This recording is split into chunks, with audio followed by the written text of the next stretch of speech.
Hello बच्चों, क्या हाल चाल? ठीक बानू? और साथ ही जमुई पाठशाला के इस ऑनलाइन कक्षा में आप सबों का बहुत बहुत स्वागत है। तो चलिए आज हम लोग देखेंगे हिंदी व्याकरण का। आज तीसरा लेक्चर होने वाला है और इस लेक्चर में हम लोग सीखेंगे वर्णों का उच्चारण स्थान, यानी कौन सा वर्ण का उच्चारण हमने कहाँ से करेंगे, आज हम लोग यही सीखेंगे। तो चलिए करते हैं स्टार्ट। तो आइए हम लोग क्या पढ़ने वाले हैं, तो पढ़ने वाले हैं वर्णों के उच्चारण स्थान। बोलिए क्या पढ़ेंगे? वर्णों के उच्चारण स्थान। तो वर्णों के उच्चारण स्थान में हम लोग सबसे पहला देखेंगे, तो पहला क्या है मेरे साथ बोलिएगा, अकुह विसर्जनीयानाम कंठः। अब आपको इससे पहले थोड़ा सा एक चीज समझना है। हम आपको पहले पिछले लेक्चर में बता चुके हैं कि इसमें एक है पाणिनि। क्या बोलेंगे? पाणिनि। तो पाणिनि जो है वो क ख ग घ अंग या च छ ज झ य, यानी ये सभी को वर्गीकृत किए हैं। तो क ख को बोले हैं क वर्ग, पाणिनि क्या बोले हैं? क ख को क वर्ग, और च छ को च वर्ग, और ट ठ को ट वर्ग, और त थ को त वर्ग, यानी ऐसे विभिन्न वर्गों में, यानी 5 वर्गों में पाणिनि ने इसे क्या किए हैं? बांटे।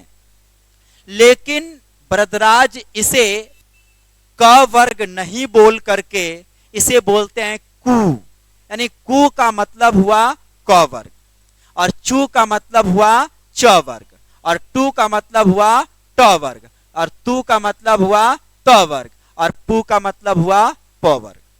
फिर से समझेंगे तो पाणिनि इसे क्या कहते हैं? क वर्ग, च वर्ग, ट वर्ग, त वर्ग, प वर्ग, और वरदराज इसे क्या कहते हैं?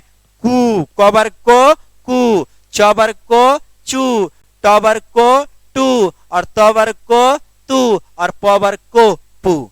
आइए देखते हैं। तो अकुह, अकुह, अकुह का मतलब हुआ अ और आ। ध्यान से समझिएगा, अ का मतलब हुआ अ और आ, यानी ह्रस्व अ और दीर्घ अ।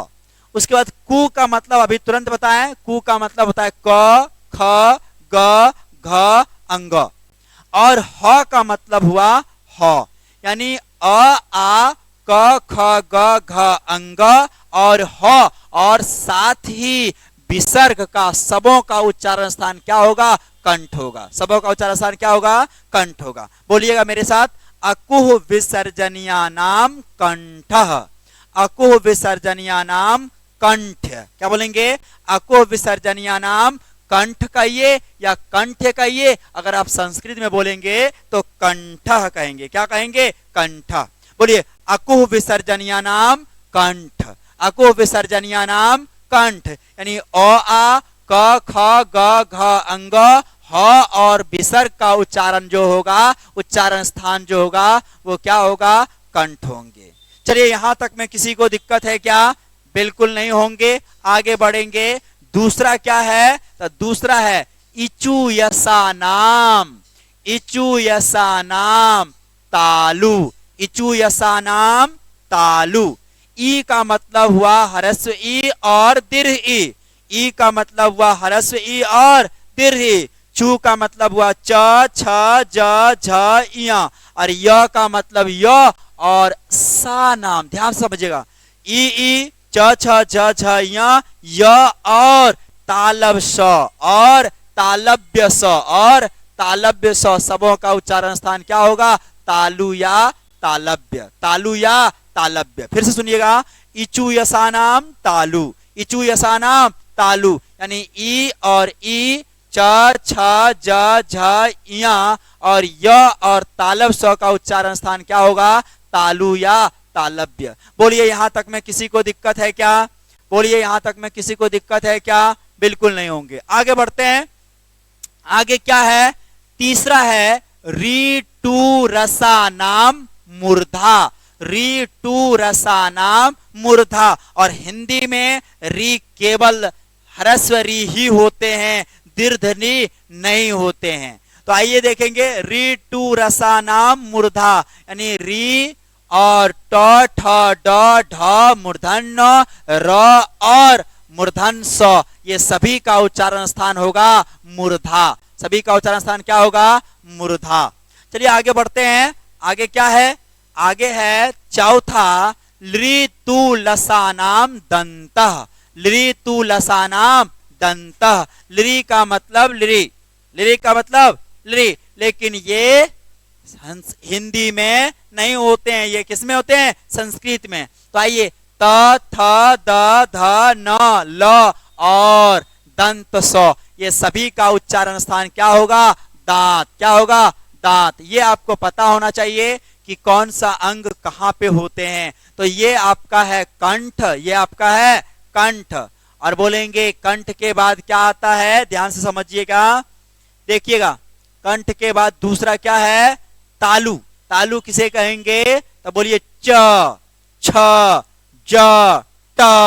तो ये दांत के जस्ट बगल में जो है वो तालु है, जो रुखड़ा भाग, और उसके अंदर जो जाएंगे एकदम प्लेन भाग जो है वो मूर्धा है। वो क्या है? मूर्धा है। उसके बाद आगे बढ़ेंगे, दांत तो सभी जानते हैं, आगे बढ़ते हैं। उसके बाद है पांचवा उपु उपदमान्या नाम ओष्ठ। उपु उपदमान्या नाम ओष्ठ, मेरे साथ बोलते जाइएगा। उपु उपदमान्या नाम या उपु पदमान्या नाम ओष्ठ। उ का मतलब हरस उ और दीर्घ उ, और पु का मतलब प फ ब भ म, और ये उपदमान्य, ये संस्कृत में पढ़ना है, हिंदी में नहीं पढ़ना है। तो उ प फ ब भ म, और ये सभी वर्णों का उच्चारण स्थान कहाँ होगा? ओष्ठ। कहाँ होगा? ओष्ठ। बोलिए यहां तक में किसी को दिक्कत है क्या? यहां तक में किसी को दिक्कत है क्या? अगला है छठा नंबर यमंगणना नाम नासिका च। ध्यान से समझिएगा, यानी यो का, मो का, अंग का, न का, न का, सभी का उच्चारण स्थान होता है नासिका। नासिका का मतलब नाक। नासिका का मतलब नाक, यानी ये जितने भी वर्ण हैं सब उच्चित होंगे किससे? नाक से। किससे होंगे? नाक से। अगला क्या है? ए दैतो। ए दैतो कंठ तालु। ए दैतो कंठ तालु, इसका मतलब हुआ ए और आय। ए और आय का जो उच्चारण स्थान होगा वो क्या होगा? कंठ तालु। ये दोनों मिल करके बोले जाते हैं कंठ तालु दोनों। कौन? ए और आय। अगला है ओ दौतो कंठ ओष्ठ। ओ दौतो कंठ ओष्ठ, यानी ओ और आओ का उच्चारण स्थान जो होगा वो कंठ ओष्ठ होगा। इसे एक साथ आप बोल सकते हैं कंठोष्ठ। अगला क्या है? अगला है वकारस्य, यानी व वर्ण का उच्चारण स्थान जो होगा, व वर्ण का जो उच्चारण स्थान होगा वो दंत और ओष्ठ होगा, यानी दांत और ओष्ठ दोनों मिल करके और व वर्ण का उच्चारण होते हैं। अगला है नासिका अनुस्वारस्य। इसका मतलब अनुस्वार वर्ण का जो उच्चारण स्थान होगा वो किससे होगा? नाक से। किससे होगा? नाक से। किससे होगा? नाक से। बोलिए यहां तक अगर आपको समझ में आया तो एक मरते सभी बच्चे कमेंट बॉक्स में जरूर लिखिएगा कि बिल्कुल समझ में आ गया सर। और जो बच्चे अभी तक इस चैनल को सब्सक्राइब नहीं किए हैं तो जल्दी से जाकर के सब्सक्राइब कर लीजिए और बेल आइकन पर ऑल प्रेस कर दीजिएगा। और जो बच्चे अभी तक वीडियो को लाइक नहीं किए हैं लाइक कर लीजिए और शेयर भी कर दीजिएगा। तब तक के लिए मिलते हैं नेक्स्ट वीडियो में। All the best.